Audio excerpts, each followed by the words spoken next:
अपनी फिटनेस के लिए एक छोटा सा स्टेप, सब्सक्राइब करते हुए बेल आइकन दबाना मत भूलिएगा।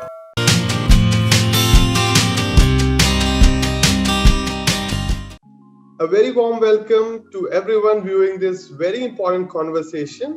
I am Mihir, co-founder of OZiva, India's first certified clean label nutrition brand. Today, I have here with me Jackie Bowen, who is the executive director of Clean Label Project, a non-profit organization based in the US that is focused on promoting consumer safety by bringing truth and transparency to product labeling. We are here to discuss how important it is for consumers to pay attention to labels and understand what they are buying and ultimately putting in their bodies. All right. Welcome, Jackie. So glad to have you here with us today. Thank you so much for having me. Thank you. Thanks for doing this. Let's start with Clean Label Project. Tell us about the organization, what you guys do, and how did it come about? Yes, so a little bit about Clean Label Project. So Clean Label Project, we're a consumer advocacy nonprofit based here in the US. And the focus of our mission is on bringing truth and transparency to consumer product labeling. So let's be honest, marketing departments do a really effective job at selling comfort and security. I mean, it's a matter of like what they put on product packaging can be really convincing of what we buy for ourselves and our families. So for us at Clean Label Project, in data and science we trust. It comes down to analytical chemistry testing to actually prove that the products that we're using are great and good for you. So in terms of how the kind of company came to be, or how our little organization came to be, at least here in the US, we've seen a lot of proliferation of on-package label claims. Things like certified organic, gluten-free, non-GMO, all of which are extremely important. But what's interesting is that what we're seeing play out on mainstream media, social media, on the TV are things related to levels of heavy metals in America's best-selling baby foods, levels of plastic leaching from product containers into food. And what we see is an increase in consumer concern on how these types of contaminants can contribute to long-term chronic disease, things like cancer and infertility. Well, the truth of the matter is, for the most part, the food safety regulatory fabric is largely focused on microbiological and pathogen contaminants, things that'll get you sick, vomiting, diarrhea within 24 to 72 hours. Our focus is on things that are kind of more so focused on long-term public health and environmental health, focus on long-term safety. So we want to bring attention to some of these other issues that consumers are really talking about that could affect long-term health. Oh, awesome. And Jackie, how did you come to working with the Clean Label Project? If you could tell us in brief about your journey till now. Yes, and so my background, for 15 years, I worked for the World Health Organization Collaborating Center, NSF International, working on food safety and water quality standards. So I always tell people that I'm a consumer and food safety quality systems engineer and professional buzzkill at dinner parties. Awesome. So you told us about what you do. Let's now talk about importance of clean labels and why it is important for consumers to pay attention to it. Right. And so, like I mentioned before, brands do a really effective job when it comes to their marketing. And so I dare you to go into any store, go into any grocery store, find me one product that on that product label it says, this product is meh. It's entirely average. Frankly, it doesn't taste very good. But listen, we made our margins. We made our numbers because we use the BPA lined packaging. Listen, a little endocrine disruption. They never hurt anybody. So for us, it's a matter of, are these brands doing the proactive, voluntary work to minimize that long-term exposure? The way we look at the world is that compliance with federal regulations, that's table stakes. That's the minimum expectation. But complying with the evolving consumer expectation of safety, that's a different story. And that's about going over and above. That's about following the true north, recognizing that consumers are the arbiters of safety and quality for their families. It's a matter of answering for them. Not only is this stuff, it's full of the good stuff, it also doesn't have the bad stuff. Awesome. You are making life of brands really tough, Awesome. But that's very nice, actually, from the consumer side. And what can brands do to be more transparent, and why do you think it is a need of the hour?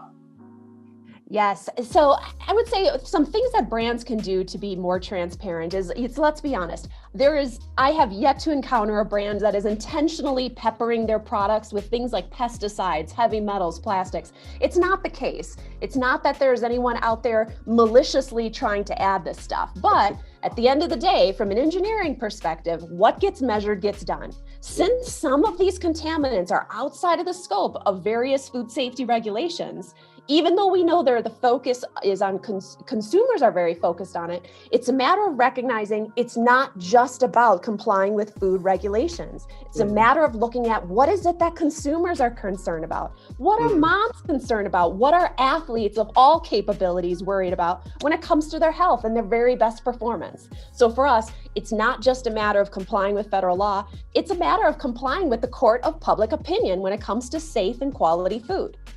Awesome. Absolutely. I really agree with you on that. So tell us what kind of certifications, CLP do award brands with? Yes, so at Clean Label Project, we have a variety of different certifications. So one of our most common ones, we call the Clean Label Project Purity Award. And so our Purity Award, especially when it comes to protein powders, the way that it works is that Clean Label Project has tested over 100 of the very best-selling protein powders in America. We've tested them for heavy metals, pesticide residues, residual solvents, plastics. We get all of these data points, over 60,000. And what it allows us to do is to benchmark. In other words, when other brands get certified, we're able to say, okay, if I compare your test results to all these other test results, how good does your product actually do based on test results, not the marketing? And that's what's so important here. So for us, it's a matter of if that product performs in the top 30%, it essentially means that product is the recipient of a purity award. I kind of like to think of it almost as like being on the honor roll in high school.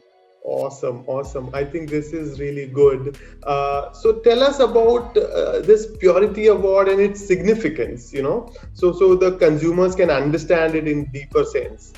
Yes. So when it comes to the Purity Award, we're testing for a variety of over 400 industrial environmental contaminants.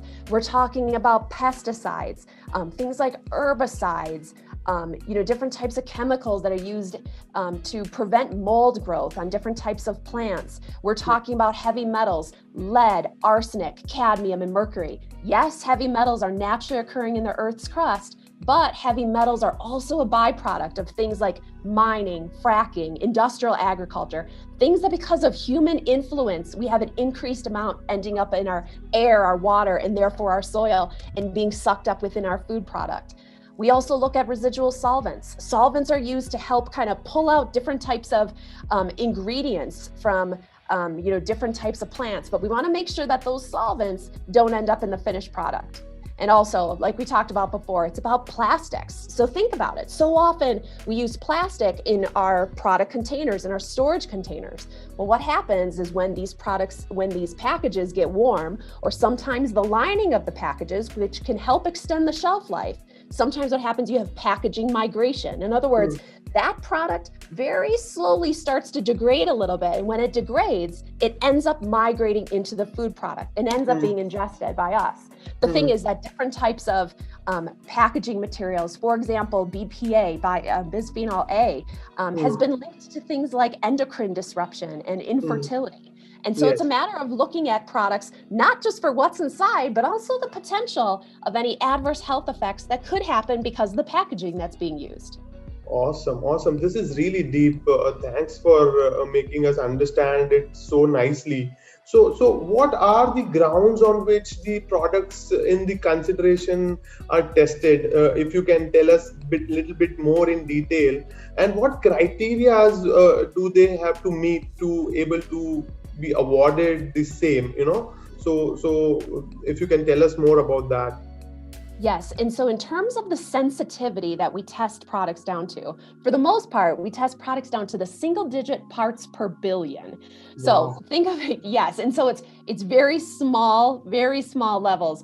And so what we're looking for is because even very small levels of some of these chemicals can have long-term health consequences. And so for us, remember, it's not a matter of an absolute zero, because while we would love to have non-detect for all of these things, at the end of the day, from a societal perspective, we have made the choice for things like mining, fracking, industrial agriculture. And because we made that choice, the thing is, these things are present in our environment. So the onus is on brands to think of food safety differently, to recognize that, you know what, when it comes to sourcing these ingredients, yes, I'm going to care about price. Yes, I'm going to care about taste. Yes, I'm going to care about bricks or, some of these other formalities, but I'm also going to voluntarily care about testing for pesticide residues. I'm also going to voluntarily care about testing for heavy metals.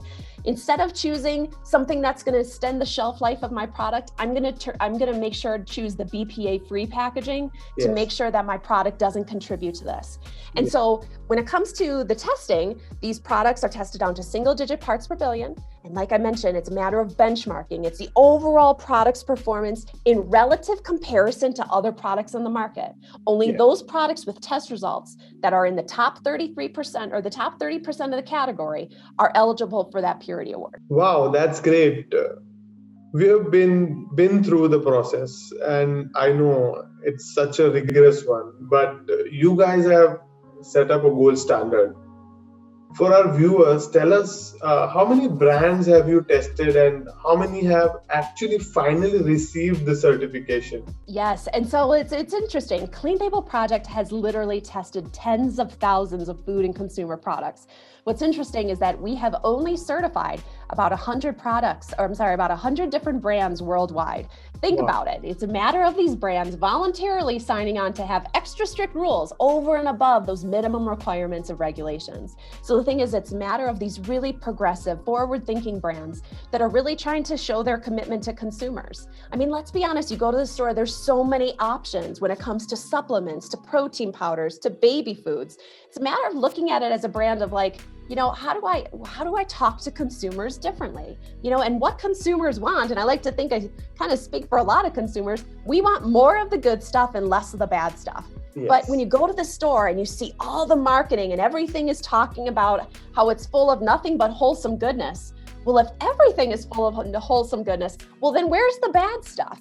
So for us, the way we look at it is data and science can kind of cut through, frankly, the BS and actually tell you what's inside.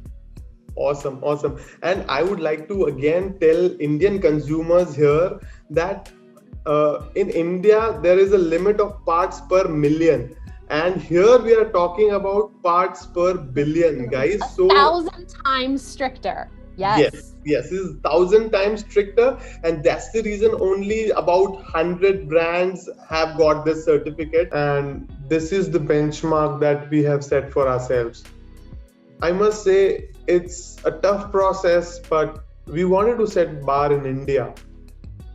I am really proud that OZiva is India's first CLP certified clean label brand. And to be honest, I'm very grateful for brands like you for being proactive. It's a journey. It's a matter of when it comes to kind of implementing new policies on your suppliers, on where you're getting your ingredients from, it's definitely a journey. So I'm very grateful for OZiva for being progressive, for taking that forward action and voluntarily choosing to think about food safety differently for the sake of the environment and for public health. How many tests were conducted on OZiva's product and for to get it, CLP Purity Award? Yes. Okay. So when OZiva had their products tested, it included pesticide residues, it included heavy metals, plastics, and residual solvents. So this ended up over 300, might even be 400 different industrial and environmental contaminants and toxins.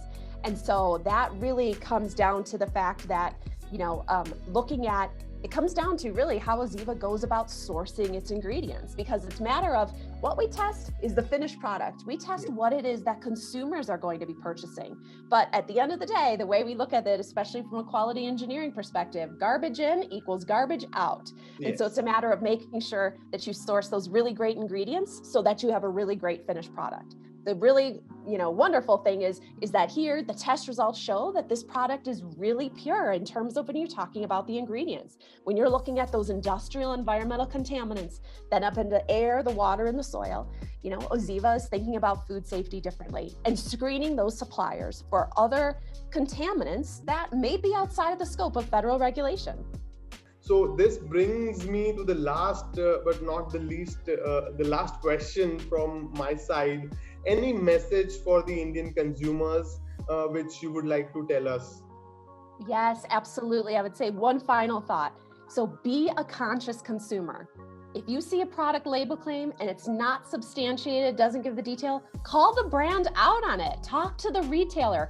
Go on Facebook, use social media in order to ask questions. That's why I like social media so much, because you get to ask them publicly and brands have no choice but to respond. Right now is such an amazing time to be a consumer. Consumers are demanding transparency, and you deserve it for the health of yourself and your family. Don't just take, open-ended marketing terms and just believe them. Brands spend millions of dollars to know all about you and what's going to make sure to speak to not only your emotions, but are also going to get into that pocketbook. So make sure you do your homework. Make sure that you can actually trust and you know the details behind those label claims. And that's where data and science is so important. Awesome. Thank you so much, Jackie, for a really insightful session. And this is really going to help us and even all the viewers who are watching, who will understand the importance of clean label. And, as you rightly said, ask questions to the brands so that, and they are answerable, right? So awesome. Thank you so much for being with us today and enlightening with the knowledge what you have given us, so that the consumers will feel more empowered now and keep up the good work and keep us on toes always.